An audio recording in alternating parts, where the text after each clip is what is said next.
الحمد لله رب العالمين والصلاة والسلام على سيد الأنبياء والمرسلين محمد وعلى آله وصحبه أجمعين أما بعد وأعوذ بالله من الشيطان الرجيم بسم الله الرحمن الرحيم شهر رمضان الذي أنزل فيه القرآن هدى للناس وبينات من الهدى والفرقان فمن شهد منكم الشهر فليصم صدق الله العظيم۔ محترم سامعین کرام، روزے سے متعلق کچھ مسائل کا بیان آپ کے سامنے چل رہا ہے۔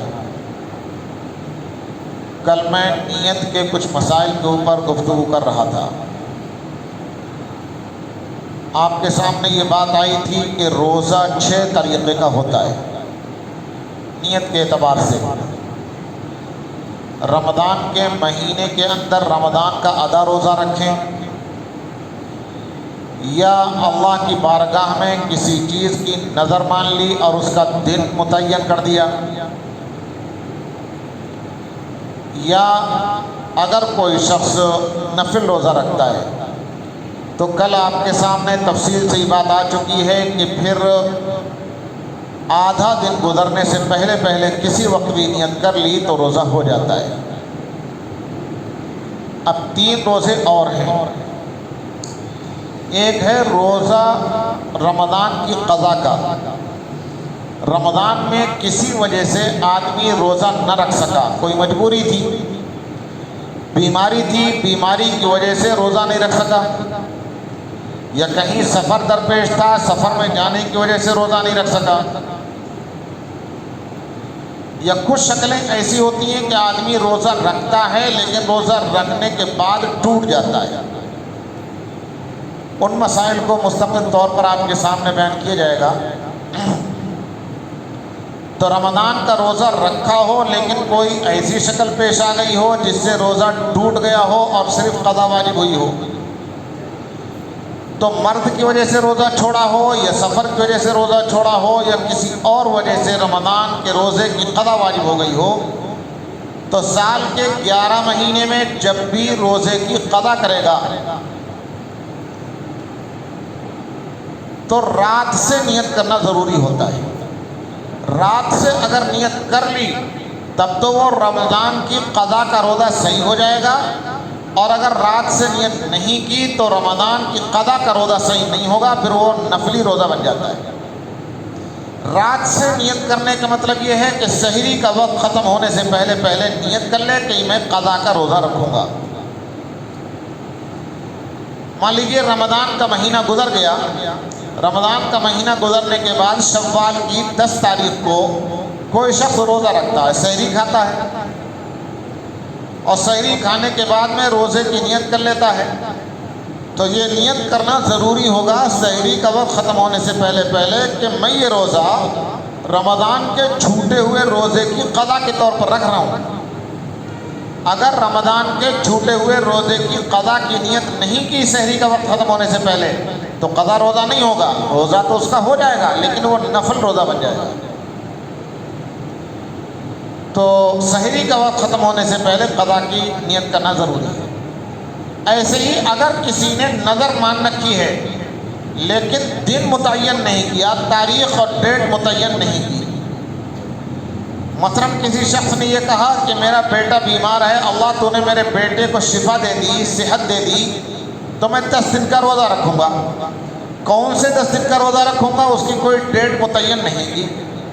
اب وہ پورے سال میں کسی وقت بھی 10 دن کے روزے رکھ سکتا ہے۔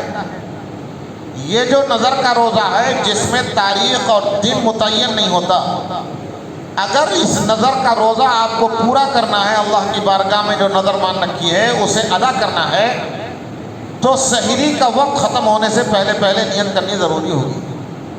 سحری کا وقت گزر گیا، سحری کا وقت گزرنے کے بعد چاہے 5 منٹ 2 منٹ 1 منٹ ہی گزرا ہو، اس کے بعد آپ نیت کر رہے ہیں کہ میں تو آج روزہ رکھوں گا اور نظر کا روزہ ہے، تو وہ نفلی روزہ تو بن جائے گا، نظر کا روزہ نہیں بنے گا۔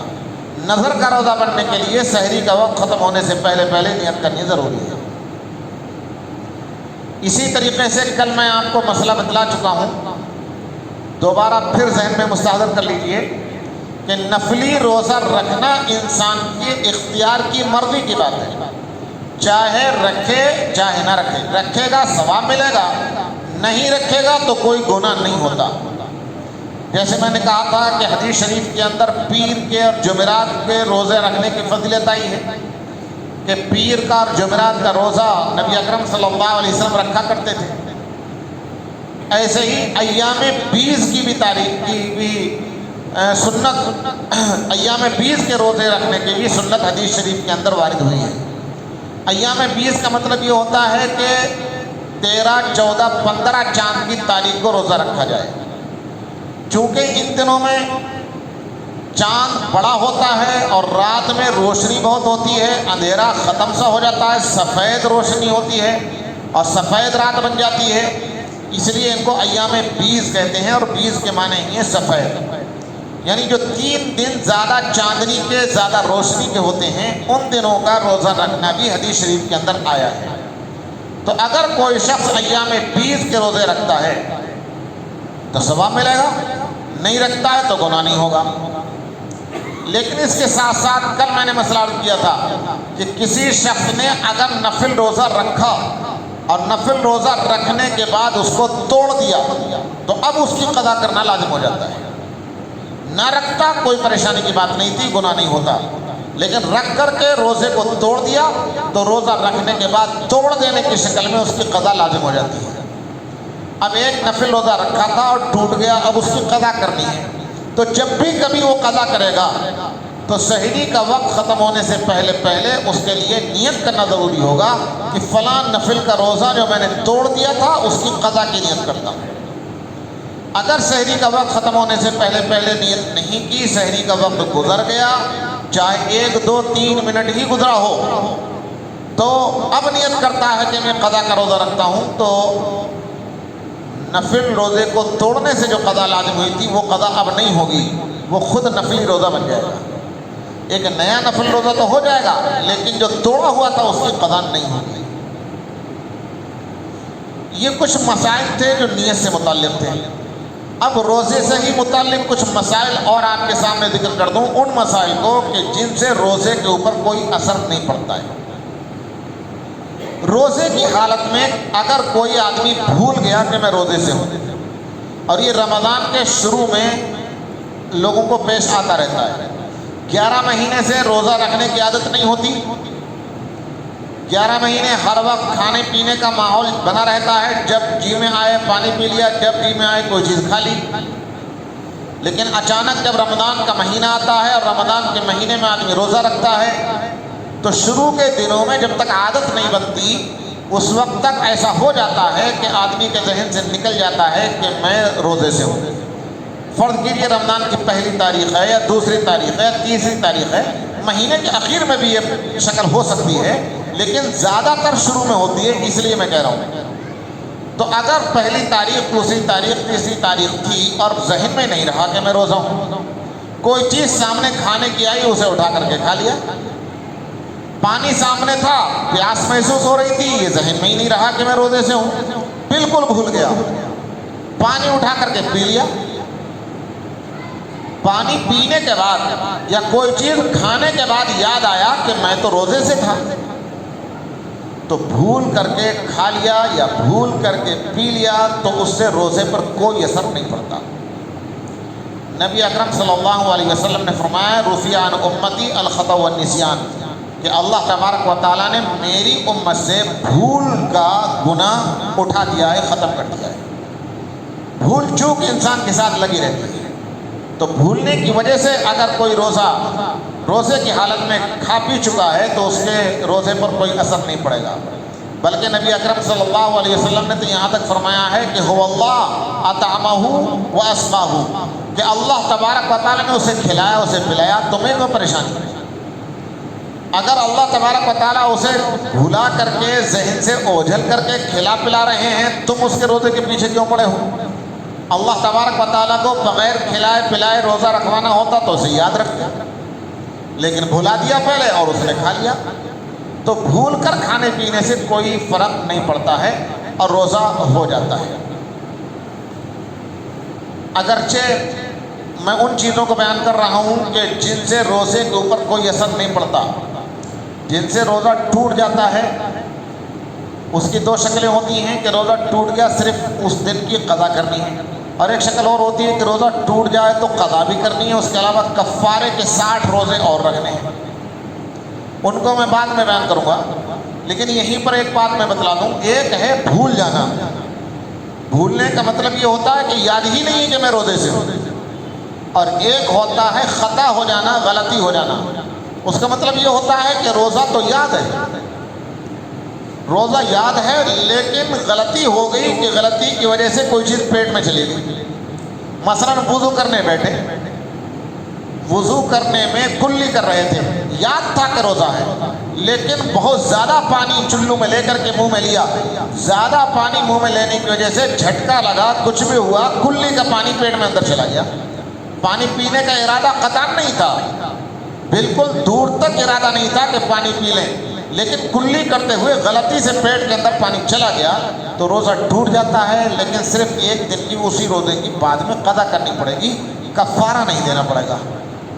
جان بوجھ کر کے اگر پانی پی لیا جائے یا کوئی چیز کھا لی جائے تو جان بوجھ کر کے اگر کوئی شخص روزہ توڑ دے، یاد ہے کہ میں روزے سے ہوں اور غلطی سے پانی نہیں آ رہا ہے، بلکہ پیاس بہت زیادہ شدت کے ساتھ لگ رہی ہے، جان بوجھ کر کے پانی پی لیا کہ میں تو روزہ ختم کر رہا ہوں، جان بوجھ کر کے روزے کو توڑ دے گا، تو پھر شریعت میں حکم یہ ہے کہ اس دن کے روزے کی قضا بھی کرے گا، اور اللہ تبارک و تعالیٰ نے کفارے کے طور پر یہ کہیے کہ سزا کے طور پر 60 روزے رکھنے کا اور حکم دیا ہے کہ 60 روزے اور رکھو۔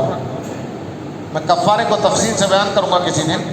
اگر 60 روزے کی رکھنے کی طاقت نہ ہو تو 60 مسکینوں کو کھانا کھلاوے، دونوں ٹائم کا، پورے دن کا کھانا کھلاوے۔ اگر 60 مسکینوں کو بھی کھانا کھلانے کی طاقت نہیں ہے تو پھر بہت ساری شکلیں ہیں، وہ کسی دن اور بتلائی جائے گی۔ بہت ساری شکلیں نہیں ہیں، ایک ہی شکل ہے، کسی دن میں اس کفارے کے موضوع پر مستقل گفتگو کروں گا۔ میں آج تو ان مسائل کو بتلا رہا ہوں کہ جن سے روزے کے اوپر کوئی اثر نہیں پڑتا ہے۔ ایسے ہی اگر کسی شخص نے آنکھ میں سرما لگا لیا یا آنکھ میں کوئی دوا ٹپکا لی تو آنکھ میں دوا ڈالنے سے، آنکھ میں سرما لگانے سے روزے کے اوپر کوئی اثر نہیں پڑتا ہے، روزہ بالکل کامل مکمل ہوتا ہے۔ ہاں، کان کے اندر دوا ٹپکائی یا ناک کے اندر دوا ٹپکائی تو اس سے روزہ ٹوٹ جاتا ہے۔ جب روزے کو توڑنے والی چیزوں کا بیان ہوگا تو میں اس کو انشاءاللہ تفصیل سے بتلا دوں گا۔ آنکھ میں سرما لگانے سے یا آنکھ میں دوا ٹپکانے سے کوئی اثر نہیں پڑتا ہے۔ کچھ لوگ پوچھتے ہیں، کل پرسوں بھی کوئی صاحب پوچھ رہے تھے کہ آنکھ میں دوا ٹپکانے سے حلق میں اس کا اثر ظاہر ہوتا ہے اور کڑوا پن محسوس ہوتا ہے، کچھ بھی ہوتا رہے۔ جب حدیث شریف کے اندر نبی اکرم صلی اللہ علیہ وسلم نے بات بیان فرما دی کہ سرما لگانے سے کوئی روزے کے اوپر اثر نہیں پڑتا، تو پھر آنکھ میں دوا لگانا ہے، سرما لگانے سے اثر نہیں پڑے گا، چاہے حلق میں اس کا اثر پہنچے یا نہ پہنچے۔ آج کل کچھ عرب کے علماء ایسے ہیں جو یوں کہتے ہیں کہ پہلے یہ سمجھا جاتا تھا کہ آنکھ کے اندر کوئی سوراخ نہیں ہے، اور آنکھ میں سوراخ نہ ہونے کی وجہ سے وہ دوا اندر نہیں جاتی، باہر ہی رہتی ہے۔ لیکن ماڈرن میڈیکل سائنس نے یہ ثابت کر دیا ہے کہ جیسے کان میں سوراخ ہے اس سے گلے میں دوا پہنچتی ہے، ناک میں سوراخ ہے اس سے گلے میں دوا پہنچتی ہے، ایسے ہی آج کل کی میڈیکل سائنس یہ کہتی ہے کہ آنکھ کے اندر بھی سوراخ ہے، اور آنکھ کے سوراخ سے بھی گلے کے اندر دوا پہنچ جاتی ہے۔ تو جیسے ناک میں دوا ڈالیں گلے میں پہنچتی ہے، اس سے روزہ ٹوٹ جاتا ہے، کان میں دوا ڈالیں گلے میں پہنچ جاتی ہے تو اس سے روزہ ٹوٹ جاتا ہے، تو ایسے ہی آنکھ میں دوا ڈالنے سے بھی گلے میں پہنچتی ہے تو اس سے بھی روزہ ٹوٹ جائے گا۔ عرب کے کچھ علماء کہتے ہیں یہ، لیکن میں یہ بات تو ویسے علماء کرام کے درمیان کی ہے، علماء اور مفتیان کے سمجھنے کی ہے۔ مسائل جو حل ہوتے ہیں شریعت کے، مسائل جو نکالے جاتے ہیں وہ ہمارے سمجھنے کی چیز ہے۔ میں تو ایک ایسے ہی تذکرہ آ گیا تو ذکر کر دیتا ہوں۔ سب سے پہلے قرآن شریف میں دیکھا جاتا ہے مسئلہ، قرآن شریف میں نہیں ہے تو حدیث میں دیکھا جاتا ہے، حدیث میں نہیں ہے تو پھر ایک چیز اجماع ہوتی ہے اس میں دیکھا جاتا ہے، وہ بھی نہیں ہے تو پھر ایک چیز قیاس ہوتا ہے تو اس میں دیکھا جاتا ہے۔ یہ قیاسی ہی ہے جو میں نے ابھی آپ کے سامنے بیان کیا۔ میں یہ عرض کرنا چاہتا ہوں کہ سب سے پہلا درجہ قرآن کا ہے، پھر حدیث کا ہے، پھر اجماع کا ہے، پھر قیاس کا ہے۔ یہ چوتھی چیز کو پکڑ کر یہ عرب کے علماء بیان کر رہے ہیں، جبکہ دوسرے نمبر پر حدیث کے اندر یہ مسئلہ آ چکا ہے۔ مسئلہ یہ ہے کہ اگر قرآن میں موجود ہے کوئی مسئلہ تو نیچے کی چیزوں کو نہیں دیکھا جائے گا، قرآن کو ہی لیا جائے گا۔ قرآن میں نہیں ہے تو حدیث کو لیا جائے گا، حدیث میں نہیں ہے تو پھر نیچے کی چیزوں کی طرف آئیں گے۔ لیکن جب حدیث میں مسئلہ ہے موجود کہ آنکھ میں اگر سرما لگا لیا تو روزہ نہیں ٹوٹے گا، تو پھر اب میڈیکل سائنس کو دیکھنے کی ضرورت نہیں ہے کہ میڈیکل سائنس کیا کہتی ہے کہ سوراخ ہے اور گلے میں دوا پہنچتی ہے، اس کو دیکھنے کی ضرورت نہیں ہے۔ حدیث شریف کے اندر مسئلہ آ گیا۔ میں نے ایک دن حضرت معاذ بن جبل رضی اللہ تعالیٰ عنہ کا واقعہ آپ کے سامنے بتلایا تھا۔ حضرت معاذ بن جبل رضی اللہ تعالیٰ عنہ کو نبی اکرم صلی اللہ علیہ وسلم نے یمن کا گورنر بنا کر بھیجا تھا۔ میں نے کل پرسوں بھی یہ بات آپ کے سامنے بتلائی تھی۔ تو ایک تو ان سے یہ کہا تھا کہ آپ جا رہے ہیں یمن کے گورنر بن کر، وہاں سب سے پہلے ایمان کی کلمے کی دعوت دینا، جب وہ ایمان قبول کرنے تو انہیں بتانا کہ 24 گھنٹے میں 5 مرتبہ نماز فرض ہے، پھر ان کو بتلانا کہ سال بھر میں 1 مہینے کے روزے فرض ہیں، پھر ان کو یہ بتانا کہ سال بھر میں 1 مرتبہ اگر کسی کو 5 نصاب کے برابر مال ہے تو 1 مرتبہ 2.5% زکوٰۃ دینا فرض ہے، پھر یہ بتانا کہ اگر کوئی مالدار ہے اور مکہ مکرمہ تک آنے جانے کی طاقت بھی رکھتا ہے تو اس کے اوپر عمر بھر میں 1 مرتبہ حج فرض ہے۔ یہ بات تو بتلائی تھی۔ اس کے علاوہ حضرت معاذ بن جبل کو گورنر بنا کر جب بھیجا تھا تو بہت ساری نصیحتیں کی تھی۔ ان میں سے ایک بات یہ تھی، حدیث شریف کی کتابوں میں ہے کہ حضرت معاذ بن جبل سے یہ پوچھا، تم یمن کے گورنر بن کر جا رہے ہو، تمہارے سامنے بہت سے مقدمات آئیں گے، بہت سے کیس آئیں گے، کیس کو حل کیسے کرو گے؟ تو حضرت معاذ بن جبل نے فرمایا کہ کتاب اللہ سے پہلے حل کروں گا، قرآن شریف کو دیکھوں گا۔ تو نبی اکرم صلی اللہ علیہ وسلم نے فرمایا کہ اگر کتاب اللہ کے اندر اور قرآن کریم کے اندر کوئی مسئلہ نہ ملا تو کیا کرو گے؟ تو کہا کہ پھر اللہ کے رسول کی سنت کو دیکھوں گا۔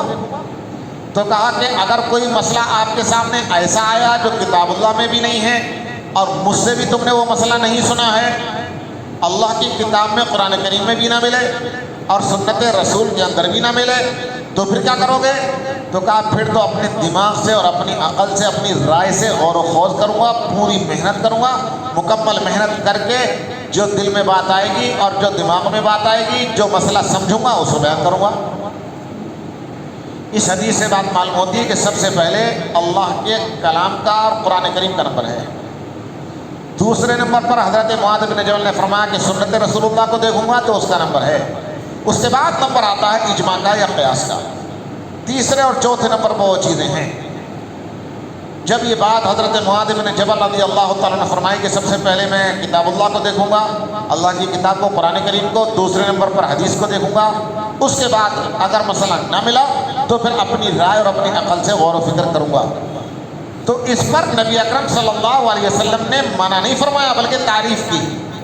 اور حدیث شریف میں ہے نبی اکرم صلی اللہ علیہ وسلم نے فرمایا الحمدللہ الذی وفق رسول اللہ صلی اللہ علیہ وسلم لما تحب و ترضی، کہ تمام تعریفیں اس اللہ کے لیے ہیں کہ جس اللہ نے اپنے رسول کے قاصد کو ان چیزوں کی ہدایت دی کہ جن کو اللہ پسند کرتے ہیں اور جن سے اللہ خوش ہوتے ہیں۔ یعنی حضرت معاذ بن جبل رضی اللہ تعالیٰ نے جو بات فرمائی اس سے اللہ تبارک و تعالیٰ خوش ہوتے ہیں، اس کا مطلب یہ ہوا، اور اس پر تعریف کی کہ اللہ کی تعریف ہے۔ تو سب سے پہلے کتاب اللہ کو دیکھا جاتا ہے، اس کے بعد حدیث کو۔ جب حدیث میں مسئلہ آ گیا کہ سرما لگانے سے، آنکھ میں کوئی دوا ڈالنے سے روزہ نہیں ٹوٹتا، تو اب میڈیکل سائنس کچھ بھی کہتی رہے کہ آنکھ کے اندر سوراخ ہوتا ہے، گلے میں اس سے دوا پہنچ جاتی ہے، روزہ ٹوٹ جائے گا۔ حدیث میں آ گیا کہ نہیں ٹوٹتا ہے تو نہیں ٹوٹے گا، میڈیکل سائنس کو نہیں دیکھنا ہے۔ پھر ایک فرق بھی ہے جو غور کرنے سے سمجھ میں آتا ہے۔ اگر سرسری طور پر کوئی دیکھے تو پھر یہی کہے گا جیسا کہ عرب کے کچھ علماء کہتے ہیں کہ گلے میں دوا پہنچنے سے، آنکھ کے ذریعے سے گلے میں دوا پہنچنے سے روزہ ٹوٹ جائے گا، ایسے ہی جیسے کان میں ڈالیں تو دوا پہنچ جاتی ہے، ناک میں ڈالیں تو دوا پہنچ جاتی ہے۔ دونوں میں فرق ہے۔ ناک میں جیسا سوراخ ہے، کان میں جیسا سوراخ ہے، آنکھ میں ایسا سوراخ نہیں۔ آنکھ میں تو یوں کہہ لیجیے کہ باریک باریک مسامات ہیں جیسے پورے جسم کے اندر ہیں. کہیں دھوپ میں جائیں اور تیز دھوپ میں جائیں تو جسم کے روئیں سے پسینہ نکل کر کے پانی نکل کر کے آتا ہے. وہ باریک باریک سوراخ پورے جسم کے اندر ہیں. اسی طریقے سے سوراخ آنکھ کے اندر ہے. جیسے پسینہ نکلتا ہے ایسے ہی آنکھ کے اندر سوراخ ہے, وہاں سے آنسو بھی نکلتے ہیں. ان سوراخوں کے ذریعے سے اگر کوئی دوا پہنچتی ہے تو اس کا کوئی اثر نہیں پڑے گا. اگر ان سوراخوں سے دوا اندر پہنچنے سے فرق پڑ جائے روزے پر, تب پھر تو غسل کرتے ہیں تو غسل کا پانی بھی جسم کے اندر ان مسامات کے ذریعے سے جن سے پسینہ نکلتا ہے کچھ نہ کچھ اندر جاتا ہے. اگر کسی لوشن کی مالش کریں ہاتھ پر یا پیروں پر تو وہ دوا اندر جاتی ہے. وکس کی اگر مالش کر لیں پیشانی پر تو اس کے اثرات اندر جاتے ہیں. تو پھر تو ان سے بھی روزہ ٹوٹنا چاہیے, جبکہ ان سے روزہ نہیں ٹوٹتا. یہ فرق ہے بنیادی ناک اور کان کے اندر کہ ان کے سوراخ بڑے ہوتے ہیں, ڈائریکٹ دبا جاتی ہے, اور آنکھ کے سوراخ مسامات کی طرح باریک ہوتے ہیں, بہت ہی باریک, جیسے پسینہ نکلنے والے سوراخ پورے جسم میں ہوتے ہیں. تو ان کے ذریعے سے اگر دوا پہنچ جاتی ہے یا دوا کا اثر کڑواپن حلق کے اندر محسوس ہوتا ہے تو اس سے روزے پر اثر نہیں پڑے گا. بہرحال یہ میں نے کچھ زیادہ ہی تفصیل کر دی, صرف مسئلہ بتلانا تھا آپ کو. آپ کو تو صرف اتنا یاد رکھنا ہے کہ آنکھ میں دوا ڈال دی تو روزے پر اس سے اثر نہیں پڑے گا. باقی کیوں نہیں پڑے گا یا بعض علماء عرب کے کیا کہتے ہیں وہ تفصیلات آپ کے جاننے کی نہیں ہے. عوام کے سامنے یہ بات چھیڑنے کی نہیں ہے, لیکن میں نے غلطی کر دی کہ میں نے چھیڑ دی بات. عوام کو تو سیدھے مسئلہ بتلانا چاہیے کہ یہ کرو اور یہ مت کرو, یہ جائز اور یہ ناجائز. ہر چیزیں بتانے کی نہیں ہوتی ہیں. بالکل ایسے ہی ہے جیسے کوئی ڈاکٹر ہے, کوئی ریسرچ سینٹر ہے, اس میں بہت اچھا میڈیکل سائنس کا کوئی پروفیسر ہے تو ریسرچ کرتا رہتا ہے, اپنے دلیلوں پر غور کرتا رہتا ہے, لیکن کوئی مریض اس کے سامنے جاتا ہے تو اتنی ہندی کی چندی نہیں کرتا, وہ تو دوا بتا دیتا ہے کہ یہ تمہیں بیماری ہے, اس کی دوا یہ کھاؤ, یہ مت کھانا اور یہ کھانا. ایسے ہی عوام کے سامنے تو صرف یہ بات بتانے کی ہوتی ہے کہ کیا کرنا ہے کیا نہیں کرنا ہے. میں نے ایک بات چھیڑ دی تھی, کسی کے سمجھ میں آ گئی یہ تو بہت اچھا, نہ سمجھ میں آئے تو یہ آپ کی لائن نہیں ہے, یہ ہماری لائن ہے. ہم نے قرآن اور حدیث کو 10 سال پڑھا ہے, اس پہ ریسرچ کی ہے, اس لیے وہ چیز ہمارے سمجھنے کی آپ کے سمجھنے کی نہیں ہے, مفتیان کرام کے سمجھنے کی. بہرحال کان میں دوا ڈال دی, ناک میں دوا ڈالی تو اس سے روزہ ٹوٹ جائے گا, آنکھ میں دوا ڈالی تو اس سے روزہ نہیں ٹوٹے گا. اللہ تبارک و تعالی ہم سب کو عمل کرنے کی توفیق عطا فرمائے. وآخر دعوانا الحمدللہ رب العالمین. اللهم صل على سيدنا ومولانا محمد وعلى آل سيدنا ومولانا محمد وبارك وسلم. اللهم أنت السلام ومنك السلام تباركت يا ذا الجلال والإكرام. ربنا ظلمنا أنفسنا وإن لم تغفر لنا وترحمنا لنكونن من الخاسرين. ربنا فاغفر لنا وارحمنا أنت مولانا فانصرنا على القوم الكافرين. ربنا لا تزغ قلوبنا بعد إذ هديتنا وهب لنا من لدنك رحمة إنك أنت الوهاب. رب اجعلني مقيم الصلاة ومن ذريتي ربنا وتقبل دعاء. ربنا اغفر لي ولوالدي وللمؤمنين يوم يقوم الحساب. ربنا آتنا في الدنيا حسنة وفي الآخرة حسنة وقنا عذاب النار. اللهم أعنا على ذكرك وشكرك وحسن عبادتك. اللهم إنك عفو تحب العفو فاعف عنا يا كريم. صلى الله تعالى على خير خلقه محمد وعلى آله وصحبه أجمعين برحمتك يا أرحم الراحمين.